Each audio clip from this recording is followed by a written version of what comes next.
علیکم، میں امداد سمرو۔ عمران خان جھوٹے ہیں، مکار ہیں، احسان فراموش ہیں۔ یہ القابات عمران خان صاحب کو وہ دے رہے ہیں جنہوں نے عمران خان صاحب کو صادق اور امین کے خطاب سے نوازا تھا، سپریم کورٹ آف پاکستان کے ذریعے جنہوں نے کہلوایا تھا، فیصلہ دلوایا تھا کہ عمران خان صادق اور امین ہے، تاکہ قوم عمران خان کے پیچھے لگ جائے اور عمران خان صاحب کو زیادہ سے زیادہ ووٹ دے کر مسلم لیگ نون اور پیپلز پارٹی کا صفایا کر دے، اور پھر عمران خان صاحب ہوں اور پھر وہ ہوں جو عمران خان صاحب کو صادق اور امین بنوانا چاہتے تھے، یعنی تھے تو نہیں لیکن ثابت کرنا چاہتے تھے لوگوں کے ذریعے، اور پھر مل کر وہ حکومت کرے۔ مگر جب عمران خان صاحب نے ان کی احسانات کا بدلہ یا ان کی پارٹنرشپ کے جواب میں ان کو آنکھیں دکھانا شروع کی اور ان کو نقصان پہنچایا، تو پھر انہوں نے ساتھ چھوڑ دیا عمران خان صاحب کا۔ اور ساتھ چھوڑنے کے بعد جب عمران خان صاحب نے ان کے اوپر غداری، میر جعفر، میر صادق، وطن فروش، نہ جانے کیا کیا الزامات لگائے، تو پھر اس کے بعد وہ بھی بولنا شروع ہو گئے۔ پہلے کسی اور طریقے سے بولتے تھے، اب خود سامنے آ کر بولنا شروع ہو گئے ہیں۔ قمر جاوید باجوہ صاحب، سابق آرمی چیف، ان کا ایک انٹرویو ہے، وہ انٹرویو سورسز کے ذریعے ہوا ہے، وہ انٹرویو سورسز کے ذریعے کیا ہے منصور علی خان صاحب نے، بہت معتبر صحافی ہیں، ویلاگ کرتے ہیں اپنا، تو انہوں نے اپنے ویلاگ میں 2 ویلاگز کیے ہیں اس پر، اور وہ میں نے دونوں ویلاگ غور سے سن کر پھر اس میں جو چیزیں جن پر بات کی جا سکتی ہے یا جو چیزیں پہلے پتہ تھیں مگر اب کیونکہ قمر جاوید باجوہ صاحب نے اپنی زبانی منصور علی خان صاحب تک پہنچائی ہیں، تو وہ اب انٹرویو ہی ہے نا، کیونکہ وہ منصور علی خان صاحب کہہ رہے ہیں کہ انہوں نے سوال بھیجے اور انہوں نے جواب بھیجے، تو انٹرویو ہوتا ہے اسی طرح خط و کتابت جس کو کہتے ہیں، پیغام رسانی، تو پیغام رسانی کے ذریعے انٹرویو ہوا ہے۔ تو اس میں قمر جاوید باجوہ صاحب نے کافی ساری چیزیں جو پہلے مطلب مختلف سورسز سے ہمارے تک پہنچتی تھی، وہ انہوں نے اس کی تصدیق کی ہے، اور وہ مطلب چونکا دینے والی باتیں ہیں کہ کس طرح عمران خان صاحب کو لایا گیا اور کس طرح عمران خان صاحب باجوہ صاحب کے بوٹ پالش کرتے تھے، باس کہتے تھے، باس، یعنی عمران خان صاحب ہیں وزیر اعظم اور قمر جاوید باجوہ صاحب ہیں ان کے ماتحت نہیں، ان کے وزیر دفاع، اور ان کے ماتحت سیکریٹری دفاع، اور ان کے ماتحت آرمی چیف، تو وہ آرمی چیف کو باس کہا کرتے تھے۔ تو باجوہ صاحب نے کہا کہ جی وہ مجھے باس کہا کرتے تھے میٹنگوں میں سب کے سامنے، تو میں نے ان کو کہا کہ جی میں باس نہیں ہوں، باس تو آپ ہیں۔ تو انہوں نے کہا چلیں باس نہ صحیح پارٹنر صحیح۔ تو اب آپ سوچیں نا، عمران خان صاحب ملی بھگت کر کے چلنا چاہ رہے تھے کہ جی باس نہ صحیح پارٹنر صحیح، تاکہ جو بھی ہوگا وہ اس میں حصے دار ہوں گے، برابر بھاگیدار ہوں گے۔ تو عمران خان صاحب اس طرح ملک چلا رہے تھے بھائی، مطلب آرمی چیف، جو میں نے بتایا نا کہ کیا درجہ بندی کیا تھی، کتنا وزیر اعظم کے ماتحت تھے وہ، لیکن وزیر اعظم صاحب ان کو باس سمجھ کر ان کے جوتے اٹھانے کو تیار تھے۔ عمران خان صاحب کی میں بات کر رہا ہوں، اب تو خیر وہ شہباز شریف صاحب کو چیری بلاسم کہیں یا جو کچھ کہیں، یا پھر پی ڈی ایم والوں کو، پیپلز پارٹی کو جو کچھ کہیں، بلاول بھٹو زرداری کے متعلق تو جو انکشاف کیا ہے باجوہ صاحب کی زبان سے وہ سامنے آیا ہے، وہ اگر کہیں اور سے آتا تو شاید کوئی یقین نہ کرتا کہ بلاول بھٹو زرداری نے دھمکی دے دی سامنے بیٹھ کر کہ باجوہ صاحب اگر آپ ہمارے ساتھ اس طرح کریں گے نا، ہمیں اس طرح دباؤ میں لائیں گے نا، تو پھر آپ جو کچھ کر رہے ہیں ہم جا کر پبلک میں بتا دیں گے، پھر ہم عوام میں جا کر بات کریں گے آپ کے ساتھ۔ معاملہ کیا تھا تحریک عدم اعتماد کا، اس پر میں آتا ہوں۔ تو عمران خان صاحب جو ہے وہ ہمیں کچھ بتا رہے ہوتے ہیں، اب بھی عمران خان صاحب کہہ رہے ہیں دیکھیں جی وہ سارا کچھ باجوہ صاحب کر رہے تھے، میں تو احتساب نہیں ہونے دے رہے تھے، میرے پاس اختیار نہیں تھا، یہ کچھ نہیں تھا، وہ نہیں تھا۔ وہ کہہ رہے ہیں کہ جی ان کے پاس تو ٹیم ہی نہیں تھی، ہمیں دھوکہ، اصل میں باجوہ صاحب دھوکے میں آ گئے۔ وہ کہہ رہے ہیں کہ جی ہمیں جو بتایا گیا تھا وہ کچھ نہیں تھا، عثمان بزدار صاحب اچانک پتہ چلا کہ ہمارے سر پہ تھوپ دیے گئے، ہم نے پوچھا یہ کون ہے، ہمیں پتہ نہیں تھا کہ عثمان بزدار صاحب کون ہے۔ پھر senior leadership P T I کی آتی تھی، وہ آ کر مجھے کہتے تھے کہ جی آپ عمران خان صاحب کو آپ کہیں کہ عثمان بزدار کو ہٹا دیں، اس نے تو پارٹی کو تباہ کر دیا، پنجاب کو تباہ کر دیا ہے۔ تو عمران خان صاحب کو کہتے تھے، عمران خان صاحب بات ماننے کو تیار نہیں ہوتے تھے۔ تو اس طرح عمران خان صاحب جو ہیں وہ چلا رہے ہوتے تھے ملک، اس طرح چلا رہے ہوتے تھے صوبہ۔ کہہ رہے تھے کہ پھر ہم نے فائنلی 2 سال تقریباً، یعنی 18 میں آئے عمران خان صاحب، تو 2 سال 2.5 سال کے بعد آنکھیں کھلتی ہیں۔ وہ یہ الفاظ میرے ہیں، لیکن وہ جو اپنا منصور علی خان صاحب جو ان کے پاس جو پیغام آیا ہے، سوالوں کا جواب آیا ہے، یوں لگ رہا ہے کہ باجوہ صاحب کا اپنا انٹرویو ہے، لیکن کیونکہ منصور علی خان صاحب کہہ رہے ہیں کہ انہوں نے سوال بھیجے تھے اور جواب آئے ہیں، اور آئندہ بھی بھیجیں گے، آئندہ بھی آئیں گے، کیونکہ باجوہ صاحب پر ابھی 2 سال تک وہ نہیں بول سکتے، پابندی ہوتی ہے قانونی اور آئینی طور پر. تو بہرحال وہ کہہ رہے تھے کہ جی عمران خان صاحب جو ہیں ان سے جب ہم تنگ آ گئے، ان کا بوجھ اٹھا کر ڈھو کر، مطلب بجٹ پاس نہیں کروا سکتے تھے، کہتے مجھے بجٹ پاس کروا دو. وہ کیا ہوتا ہے لیجسلیشن نہیں کر سکتے تھے، کہتے مجھے لیجسلیشن کروا دو. یہ باتیں جنرل قمر جاوید باجوہ صاحب نے NDU میں یہ باتیں انہوں نے کی ہوئی ہیں. یہ باتیں جنرل قمر جاوید باجوہ صاحب نے جاوید چودھری کے ساتھ ملاقاتوں میں، وہ جو جاوید چودھری صاحب نے مختلف طریقوں سے اپنے کالم لکھتے ہیں اس میں وہ کی ہوئی ہیں. لیکن اب ظاہر ہے وہ جو چیزیں مزید معاملات ہو گئے نا، تنازعات کا شکار ہو گئے یا آمنے تصادم کی صورت اختیار کر چکے ہیں. عمران خان صاحب اور جنرل قمر جاوید باجوہ صاحب کی جو پارٹنرشپ تھی وہ دشمنی میں بدل گئی ہوئی ہے، وہ مخالفت میں بدل گئی. ایک طرف سے حملہ ہو رہا ہے، مسلسل عمران خان صاحب حملہ کر رہے ہیں کہ یہ میر جعفر تھے، میر صادق تھے. تو اس کا جواب DG ISI نے دے دیا، DG ISPR نے دے دیا. لیکن قمر جاوید باجوہ صاحب اب ریٹائر ہو گئے ہیں تو وہ بھی اب جواب دے رہے ہیں اپنے طریقے سے، جس طریقے سے بھی جو بھی انہوں نے مناسب طریقہ سمجھا. تو وہ بوجھ اٹھا کر تھک گئے. NDU میں بھی کہا تھا کہ جی ہم نے تو اپنا بجٹ پاس کروانے کے لیے ہمارے پاس آتے تھے، بلکہ تو عمران خان صاحب نے خود کہا کہ جی مجھے بجٹ پاس کروانی ہوتی تھی، قانون سازی کروانی ہوتی تھی تو میں ایجنسیوں کو کہتا تھا، مجھے بندے پورے کر دیتے تھے، ووٹ میرے پورے کر دیتے تھے. تو کہہ رہے تھے جب تھک گئے ہم تو پھر کور کمانڈر کانفرنس ہوئی 2021 میں، غالباً مارچ کا ذکر ہے یہ، کیونکہ وہ اس میں منصور علی خان نے میرا خیال ہے مہینہ نہیں بتایا. تو میرا اندازہ ہے کہ مارچ 2021 کا یا فروری 2021 جب سے یہ کہہ رہے ہیں DG ISI نے اور DG ISPR نے کہا نا کہ ہم فروری 2021 سے ہم نے فیصلہ کر لیا تھا کہ ہم ہو جائیں گے اے پولیٹیکل ہو جائیں گے. تو اور اے پولیٹیکل ہونے کا سامنے پڑا ہوا نتیجہ نظر آ رہا ہے سامنے. صرف عمران خان ہی نہیں بلکہ عمران خان صاحب کی سپورٹ کرنے والے، عمران خان اس پر میں بلکہ ابھی یہ بات کر دیتا ہوں، عمران خان صاحب کو جو سپورٹ کر رہے ہیں اور عمران خان صاحب کی سپورٹ میں اپنے ادارے کے اوپر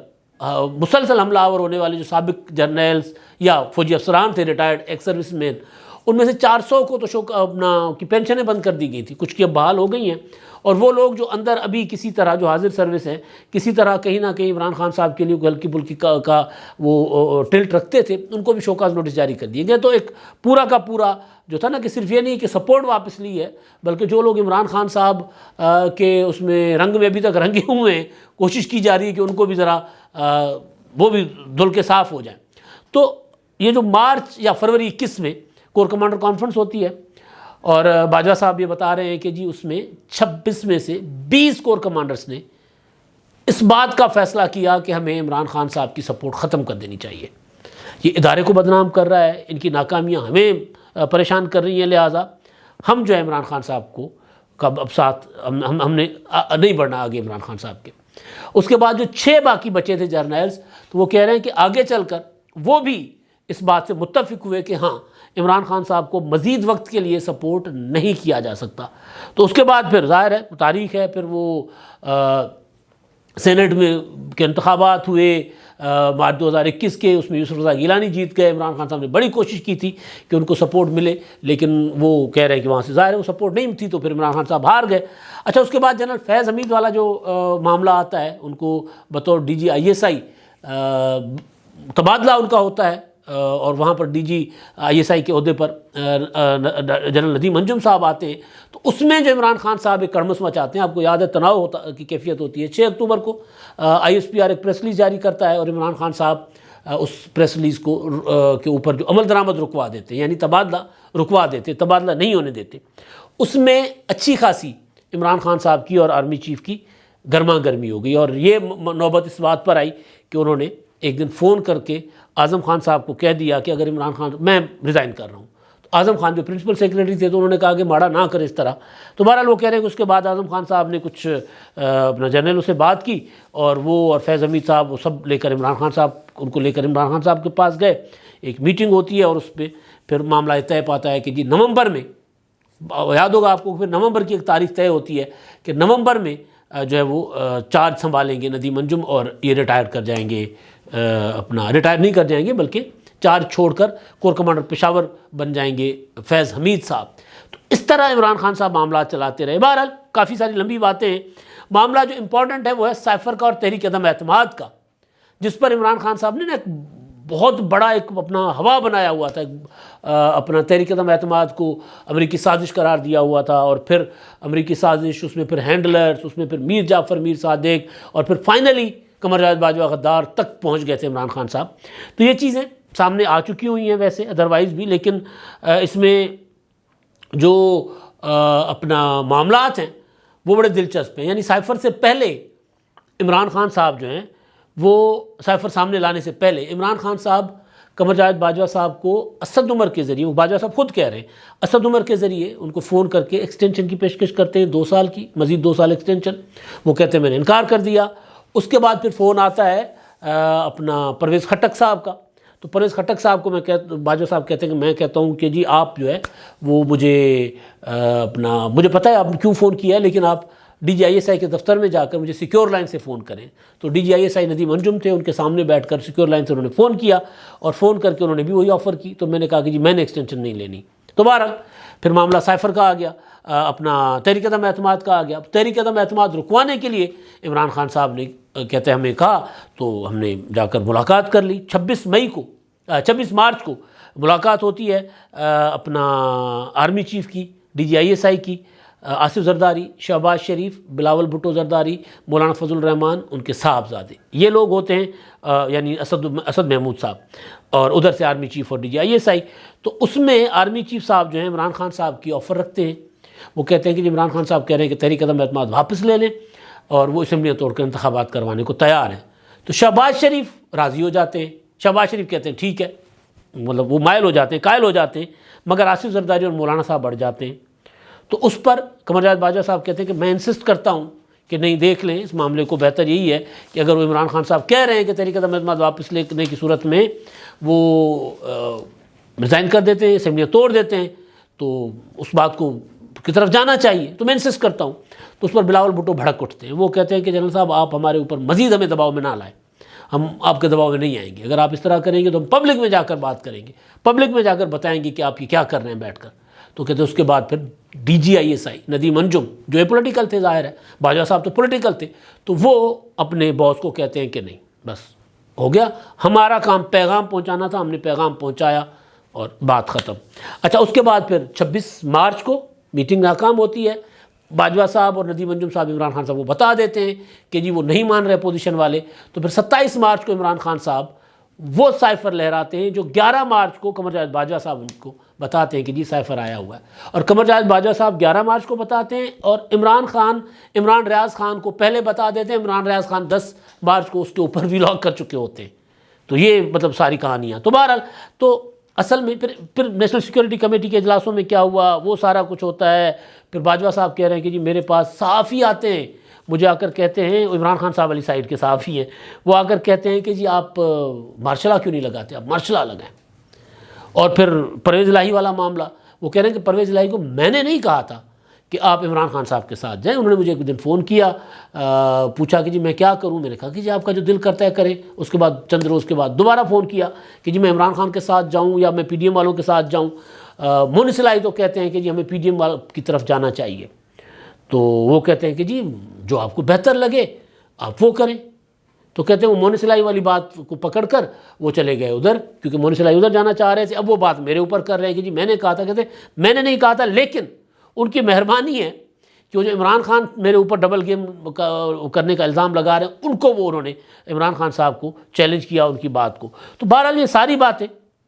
جو یہ بتا رہی ہیں کہ خان صاحب جو ہیں، عمران خان صاحب، وہ کسی طور پر بھی بھروسے کے قابل نہیں ہے، کسی طور پر بھی۔ میں آپ کو یہ بات ایک بار نہیں کئی بار کہہ چکا ہوں کہ عمران خان صاحب، کئی بار ایسا ہوا بطور جرنلسٹ، ہم نے کبھی کوئی ملاقات ہوئی، وہاں بیٹھے ہوئے بات ہوئی، اگلے لمحے اس بات سے مکر جاتے ہیں کہ یہ بات اس طرح نہیں ہے۔ یو ٹرن لینا ایک الگ کہانی ہوتی ہے، جھوٹ بولنا ایک الگ کہانی ہوتی ہے۔ عمران خان صاحب پراپر تباً ایک بندہ کیا کہ ظاہر آرمی انہوں نے کہہ دیا اپنا باجوہ صاحب نے کہ جی عمران خان صاحب جھوٹے ہیں، احسان فراموش ہیں، ادارے نے ان کے اوپر اتنے احسانات کیے، اسی ادارے کو یہ گلے پڑ گئے۔ تو بہرحال جو کہانی جو اصل بات ہے وہ یہ ہے کہ اعترافات تو سامنے آ رہے ہیں۔ اب وہ این ڈی یو میں خطاب کی صورت کی شکل میں بھی وہ اعتراف سامنے آ رہے ہیں۔ پھر باجوہ صاحب نے چند روز اپنا ریٹائرمنٹ سے کچھ دن پہلے آپ کو یاد ہوگا ایک یوم شہداء کی تقریب سے خطاب کیا تھا، اس میں بھی انہوں نے بہت سے اعتراف کیے تھے، ادارے نے کتھارسس کیا ہے، ہم سے غلطیاں ہوئی ہیں وغیرہ وغیرہ وغیرہ۔ وہ غلطیاں جو ہیں وہ شاید اعتراف کبھی نہ آتا اگر عمران خان صاحب ان کے گلے نہ پڑتے، اگر عمران خان صاحب ان کے احسانات کا بدلہ احسان فراموشی کی شکل میں اور ان کے اوپر صحیح یا غلط الزامات لگا کر یا اپنی پوری کی پوری ناکامیوں کا ملبہ ان کے اوپر نہ ڈالتے، اگر یہ پچھتاوے کا شکار نہ ہوتے تو اعتراف نہ کرتے۔ ظاہر نہیں ہوا کبھی بھی ماضی میں بھی اعتراف۔ تو بہرحال اب جو چیزیں سامنے آ رہی ہیں وہ تو یہ ہیں کہ جی وہ اعتراف کیا جا رہا ہے کہ نواز شریف صاحب جو ہیں ان کے ساتھ جو کچھ ہوا عدالتوں نے کیا، صحیح کیا غلط کیا، سسٹم کے ساتھ جو کچھ ہوا وہ مل کر کیا گیا۔ عمران خان اور قمر جاوید باجوہ صاحب کی کمان میں اس وقت کی جو بھی اپنا کمان تھی فوج کے جتنے بھی لوگ اس میں ملوث تھے وہ سب نے مل کر کیا ہے۔ تو اب تاریخ میں چیزیں تو سامنے آ رہی ہیں، اب آج سورسز سے انٹرویوز آ رہے ہیں، کل کو شاید کتاب بھی لکھی جائے گی۔ سوال اصل یہ ہے کہ کیا یہ جو معاملات سامنے آ رہے ہیں کھل کر، ان کے اوپر کبھی کوئی چلیں، یا تو ہوتا ہے نا ٹروتھ اینڈ ریکنسیلیشن کمیشن بنے، سارے اپنی اپنی غلطیاں مانیں، معافی مانگیں اور اس کے بعد آگے چلیں کہ جی ہم اب کچھ نہیں کریں گے، یا دوسرا طریقہ یہ ہوتا ہے کہ اگر کوئی اعتراف کر رہا ہے تو اس کو پھر اس چیز کی سزا بھی ہونی چاہیے، کم از کم قانون کی پکڑ میں آنا چاہیے۔ تو کیا کبھی کوئی اس طرح کے اعتراف کرنے والا قانون کی پکڑ میں آئے گا یا نہیں آئے گا، یا اس طرح اپنی وہ کہہ رہے تھے کہ جی ہم ادارے کا فیصلہ یہ تھا، جو اصل بات تھی کہ ادارے کا فیصلہ تھا کہ عمران خان پاکستان کو آگے لے کر چلیں گے، اس لیے ادارے نے عمران خان کا ساتھ دیا، نواز شریف کا معاملہ عدالتوں پر چھوڑ دیا تھا، عدالتوں نے نواز شریف کے ساتھ جو کچھ کیا اس کے ساتھ ہمارا کوئی تعلق نہیں ہے۔ نواز شریف ایک شخصیت ہے، نواز شریف ایک انسان ہے، نواز شریف ایک سیاستدان ہے، چلیں وہ سزائیں بھگت کر آ گئے، اللہ ان کو زندگی دے، دوبارہ آ کر شاید پاکستان کے وزیر اعظم وہ بن جائیں، مگر یہ جو 4 سال میں جو تباہیاں پھیلائی گئیں، جن کا ابھی تک مطلب وہ ہے کہ وہ ابھی تک وہ تباہی نیچے جا رہا ہے نا، معاملہ ابھی سنبھل نہیں پا رہا پاکستان، تو تباہیوں کے ذمہ دار جو لوگ تھے عمران خان تو ہیں، لیکن ان کو لانے والے، ان سے حساب کتاب کون لے گا؟ اصل سوال یہ ہے۔ ادارہ بھی پولیٹیکل ہو گیا، اعترافات بھی آ گئے، مگر جو تدارک کیا ہوگا اس کا، ازالہ کیا ہوگا؟ اور ازالہ جو ذمہ داران ہوتے ہیں ان کو پکڑ میں لائے بغیر تو ممکن نہیں ہوتا۔ اب تک کے لیے اتنا ہی، اللہ حافظ۔